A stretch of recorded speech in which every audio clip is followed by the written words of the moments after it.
Assalamualaikum warahmatullahi wabarakatuh. Saya Ade Faisal Farid, calon guru penggerak Angkatan 8 Kabupaten Tangerang dari SMP Negeri 4 Sepatan. Salam guru penggerak. Salam Mbak Haji. Pada kesempatan ini saya akan mempraktekkan coaching dengan alur tirta bersama rekan saya Pak Hilmi.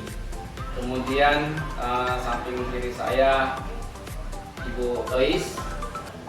Selamat menyaksikan. Assalamualaikum warahmatullahi wabarakatuh, Bapak. Waalaikumsalam warahmatullahi wabarakatuh, Bu. Apa kabarnya nih Pak hari ini? Alhamdulillah sehat, Bu. Ibu sendiri gimana, Bu? Oke, alhamdulillah saya baik.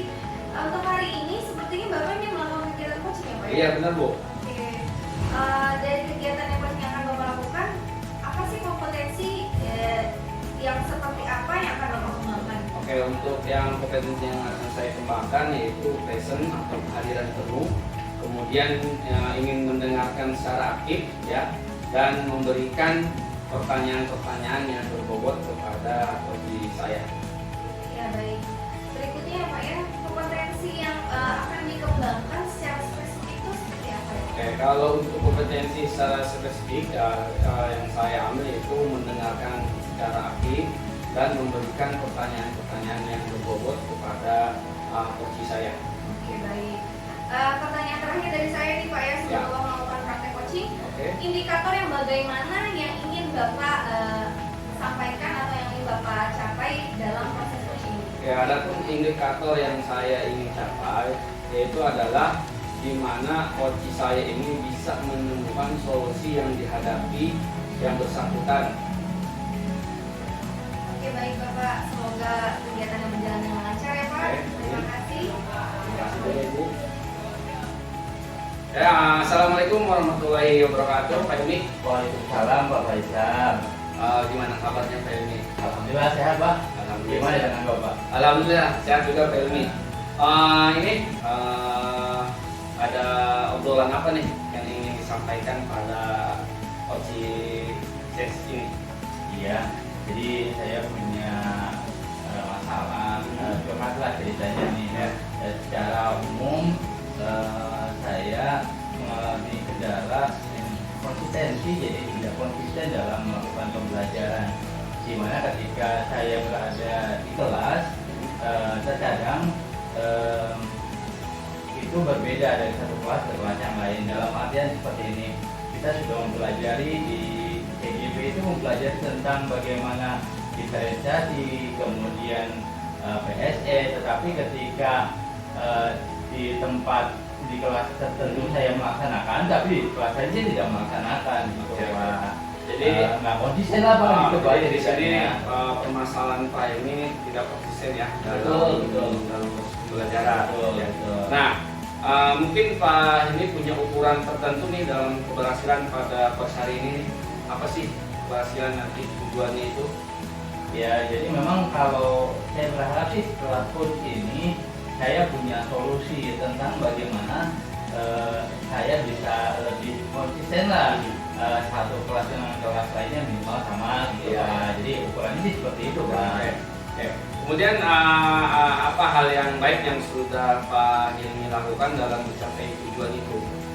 Ya, sebenarnya hal yang baik yang saya lakukan itu ya dari awal saya sudah mempelajari semua metode pembelajaran yang sesuai dengan kebutuhan belajar murid saya gitu. Jadi saya sudah mempelajari kebutuhan mereka, kemudian saya juga mempelajari tentang apa metode yang tepat dengan mereka, kemudian saya coba merencanakan sesuai dengan kebutuhan mereka.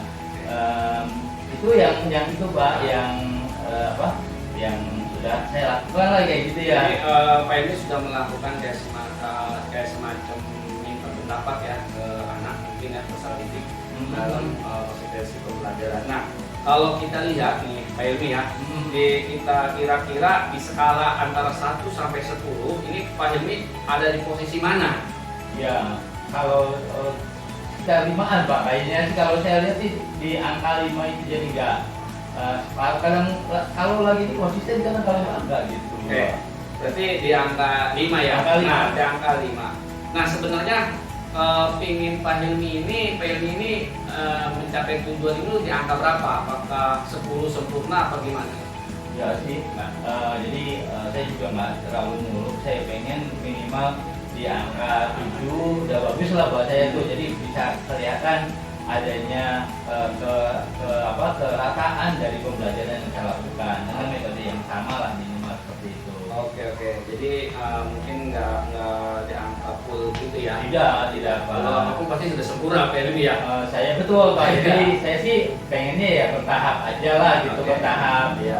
Sekiranya mungkin ada sedikit perubahan gitu ya dari angka 4 mungkin ke 8 atau berapa. Betul. Nah, tentu untuk mencapai tujuan yang ingin Pak Hilmi lakukan, tentu ada modal atau modal kekuatan. Nah, untuk sampai saat ini apa sih modal Pak Hilmi dalam mencapai tujuan tersebut? Ya sebenarnya modal utama tadi ya, saya juga sudah sekolah kami itu juga memfasilitasi kebutuhan gurunya, dari sarana prasarana, kemudian keleluasaan ketika kita melakukan pendidikan segala macam gitu. Itu sih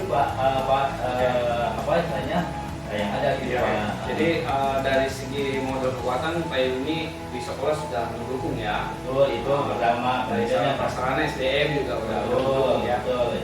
Yang kedua juga saya kan diberikan kesempatan untuk melakukan pendidikan lagi, istilahnya diikut di CGP, itu juga buat saya sebuah kelebihan lah. Oke ya. Mungkin selain di keguruan, ya tugas pokok guru mungkin ada tugas tambahan juga mungkin ya. Betul. Kaset gitu ya. Betul. Ya tentu kalau tugas tambahan tentunya kan banyak referensi gitu ya. Betul. Nah, setelah mungkin sudah mempunyai modal yang sudah dimiliki oleh Pak Hilmi, tentu Pak Hilmi punya rencana gitu kan ke depannya. Kalau boleh tahu rencana apa nih yang akan dilakukan Pak Hilmi untuk mencapai tujuan tersebut gitu? Ya, jadi gini Pak Faisal.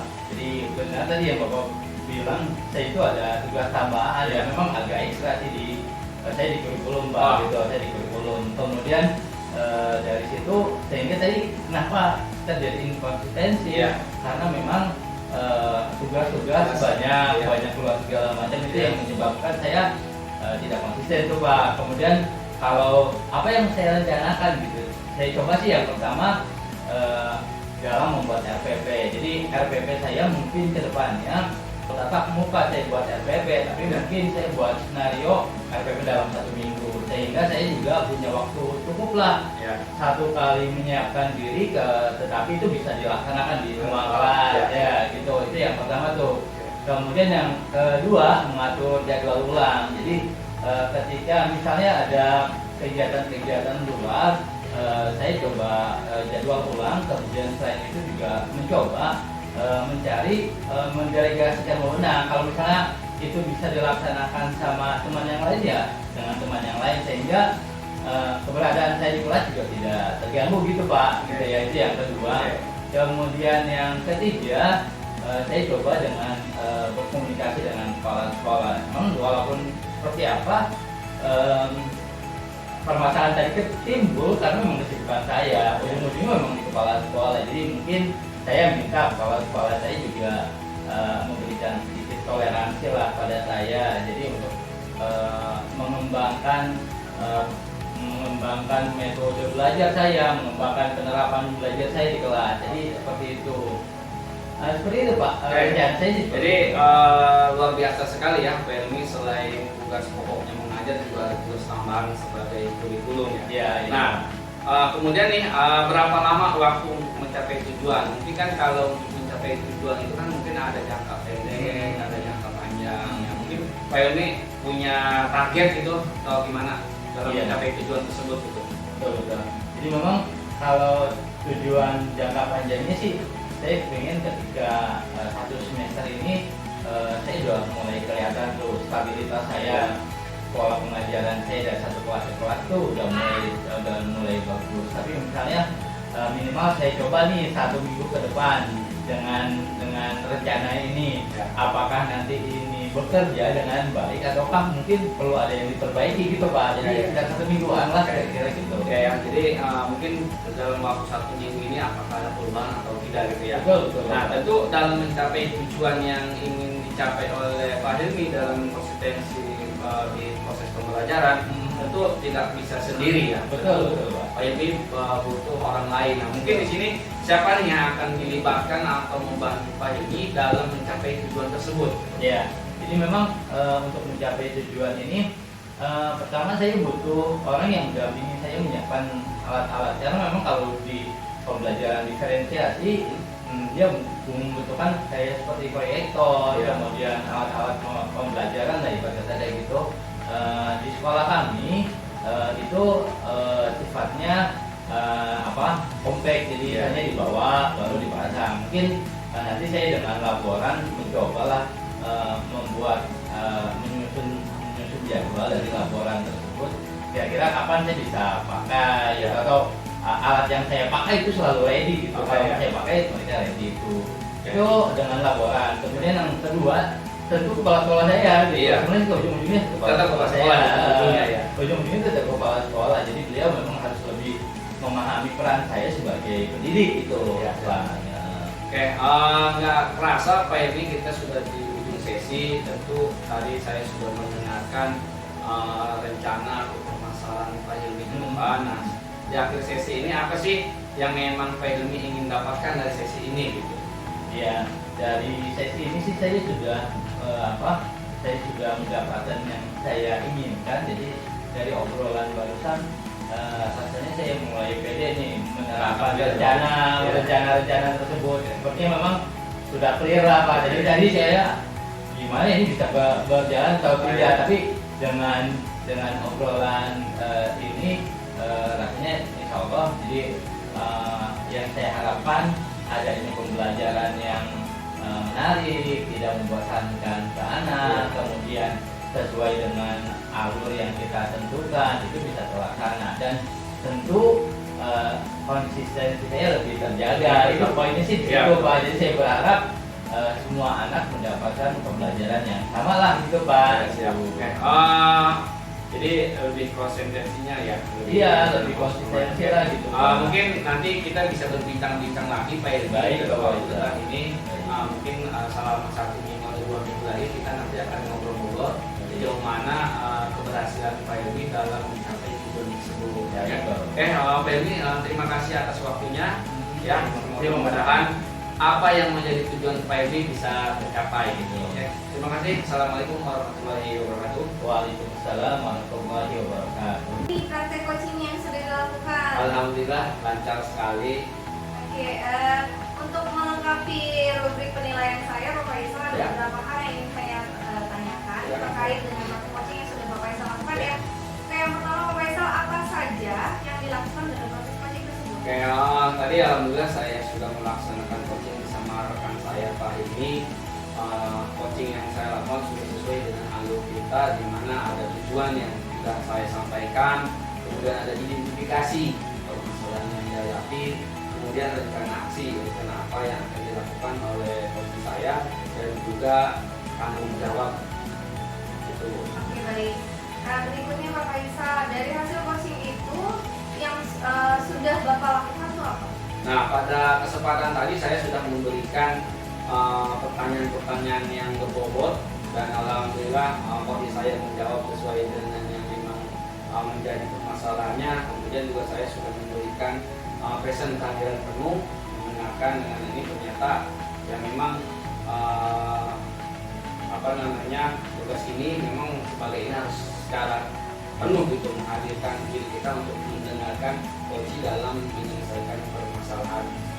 Oke, baik. Pertanyaan terakhir nih Pak Faisal, untuk sebagai penutup juga, kompetensi apa yang akan dikembangkan berdasarkan hasil coaching tersebut? Untuk kompetensi yang dikembangkan tentu saya ingin lebih memahami atau lagi proses untuk menjadi coaching yang sesungguhnya, dalam hal ini bisa menjadi rekan atau partner dalam menceritakan permasalahan yang ada, sehingga permasalahan yang ada bisa diselesaikan secara bersama-sama atau secara lebih efektif lagi gitu. Oke, baik. Terima kasih atas waktunya Pak Faisal. Ya. Semoga kedepannya akan menjadi coaching yang lebih baik Amin, lagi. amin. Oke, semua berjalan dengan baik. Ya. Mungkin sekian dari saya. Ya. Assalamualaikum warahmatullahi wabarakatuh. Waalaikumsalam warahmatullahi wabarakatuh.